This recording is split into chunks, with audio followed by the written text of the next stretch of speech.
अस्सलाम वालेकुम नाजरीन, कैसे हैं आप? यकीनन आप ठीक होंगे। आज मैं एक नया टॉपिक लेके हाज़िर हुआ हूँ आपके लिए। बेसिकली आज मैं आपसे पैनिक अटैक के बारे में डिस्कस करना चाह रहा था कि पैनिक अटैक होता क्या है और इसके सिम्टम्स क्या होते हैं और इसको हम जो है वो ट्रीटमेंट इसका कैसे कर सकते हैं। तो सबसे पहले हम जाते हैं कि पैनिक अटैक होता क्या है। पैनिक अटैक बेसिकली एक घबराहट का अटैक होता है। बेसिकली हम इसे कह सकते हैं कि एक एंजाइटी की सूरत में, जो एक घबराहट की सूरत में एक बॉडी का जो रिएक्शन होता है, फिजिकल रिएक्शन होता है, उसे हम पैनिक अटैक बोलते हैं। किसी भी तरह की एंजाइटी हो, बेसिकली ये होता है कि एंजाइटी तो बहुत सी टाइप की होती है, लेकिन जब आप ये किसी भी सूरत में हो सकता है। अगर आप अकेले बैठे हुए, रिलैक्स बैठे हुए हैं, तो उस सिचुएशन में भी आपको हो सकता है। आपको किसी भी तरह की एंजाइटी हुई और फौरन से आपकी बॉडी ने जो है वो रिएक्ट करना शुरू कर दिया, उसको हम बोलते हैं पैनिक अटैक। घबराहट होना शुरू हो गई आपको।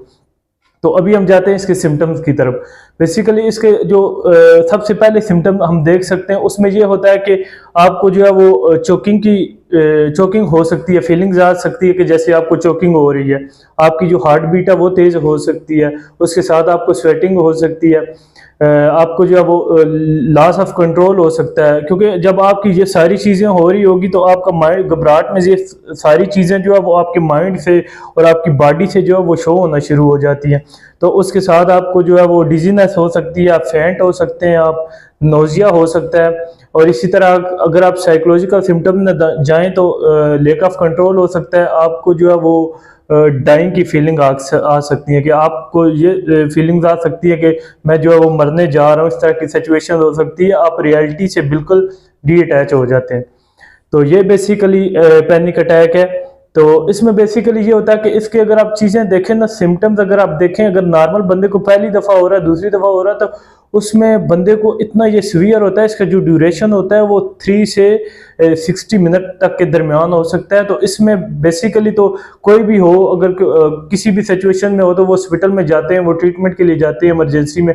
उनकी फ्री ईसीजी होती है, क्योंकि इसमें हार्ट के भी सिम्टम्स आ जाते हैं। सारी चीज़ें जब सारी चीज़ें हो जाती है, चेक हो जाती हैं, पता चल जाता है कोई मेडिकल इशू नहीं है, तो उसके बाद फिर डॉक्टर जो है उसको डायग्नोज करते हैं कि ये पैनिक अटैक है।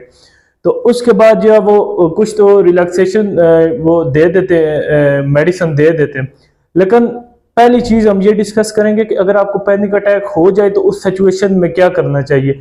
अगर तो आप अकेले हैं, या अगर आप, तो सबसे पहली चीज़ यह कि आपने घबराना नहीं है, कोशिश करनी है। वैसे तो इसमें बंदा घबरा जाता है बहुत ज़्यादा। कोशिश करनी है आप खुली जगह पे चले जाएं और बिल्कुल भी जो है वो कोशिश करें, खुद को ये चीज़ समझाएं कि ये पैनिक अटैक है। जब आपको खुद ये चीज़ समझाएंगे तभी आप इससे जो है फाइट कर सकेंगे। और उस सिचुएशन में आप रिलैक्सेशन टेक्निक यूज़ करनी शुरू कर दें। अपने आप को जो है वो पैनिक अटैक की जो एजुकेशन है उसके बारे में जो है वो खुद को समझाएं कि ये पैनिक अटैक है, कोई मेडिकल कंडीशन नहीं है। तो जब आप खुद को समझाएंगे, या अगर कोई आपके आसपास है, फैमिली मेंबर है, तो वो इसके बारे में जो है वो आपको जो है वो बेहतर गाइड कर सकता है और वो आपको जो है वो मैनेज कर सकता है एटलीस्ट। क्योंकि जब आपको पता चल गया, इमरजेंसी में आप जाएंगे, उधर भी आप मेडिसिन लेंगे, रिलैक्सेशन के लिए कोई मेडिसिन लेंगे, तो सिंपल चीज़ है, आप कोशिश करें उसको घर में ट्रीट करें। और मेडिसिन तो वैसे भी आप घर में रख सकते हैं, क्योंकि ये कोई मेडिकल कंडीशन तो होती नहीं है। उसके बाद हम जाएंगे कि इसमें लॉन्ग टर्म, बेसिकली जो पैनिक अटैक होता है, इसको हम पैनिक डिसऑर्डर डायग्नोज नहीं कर सकते। पैनिक डिसऑर्डर हम तभी डायग्नोज करते हैं जब उसका ड्यूरेशन जो है वो एक मंथ में जो है वो कई दफा हुआ हो बंदे को। अगर मंथ में एक दफा हुआ तो फिर हम उसे डायग्नोज नहीं कर सकते, फिर तो वो किसी सिचुएशन में भी हो सकता है। तो दूसरी सिचुएशन में जब एक मंथ में कई दफा ये रिपीट हो जाए तो फिर हम उसे जो पैनिक डिसऑर्डर डायग्नोज करते हैं। तो बेसिकली जब आपको पैनिक डिसऑर्डर हो जाए तो उसमें हम ट्रीटमेंट कैसे करते हैं। पहली चीज़ तो ये आ जाती है कि हम एज अ साइकोलॉजिस्ट जो है वो सीबीटी अप्लाई करते हैं, एक्सपोजर थेरेपी अप्लाई करते हैं, मेडिकेशन की तरफ भी हम जाते हैं अगर सीवियर हो जाए तो। लेकिन बेसिकली हम जब उसको साइकोलॉजिकली हम उसको नीचे लाना चाहते हैं तो फिर हम जो है उसको सीबीटी अप्लाई करते हैं और एक्सपोजर थेरेपी अप्लाई करते हैं। एक्सपोजर थेरेपी ये होती है कि बेसिकली हम उसको उस सिचुएशन का एक्सपोजर देते हैं जिस सिचुएशन में उसको पैनिक अटैक होता है। ठीक है, तो उसके बाद आपको लाइफ स्टाइल में जो है वो चेंजेस करनी पड़ती हैं, क्योंकि लाइफ स्टाइल में जब तक आप चेंजिंग नहीं करेंगे तब तक आप इससे फाइट नहीं कर सकेंगे। आपने जो है वो रेगुलर जो है वो फिजिकल एक्टिविटी करनी है, उसके साथ आपने रिलैक्सेशन टेक्निक्स करनी है, ये भी आपको मैंने पहले बता दिया। आपने जो है वो कैफीन से अवॉइड करना है। आपने सपोर्ट ग्रुप ज्वाइन करना है जिसमें जो है वो इस तरह की चीज़ें जो डिस्कस होती है और आपको उससे सपोर्ट मिले। और लास्ट चीज़ आ जाती है कि आपको जो है वो पैनिक अटैक की एजुकेशन होनी चाहिए। जब एक चीज़ आप पे आनी शुरू हो जाए, डॉक्टर कह दे कि ये कोई मेडिकल कंडीशन नहीं है, तो फिर उस सिचुएशन में आपको एजुकेशन जो है वो लेनी चाहिए पैनिक अटैक की।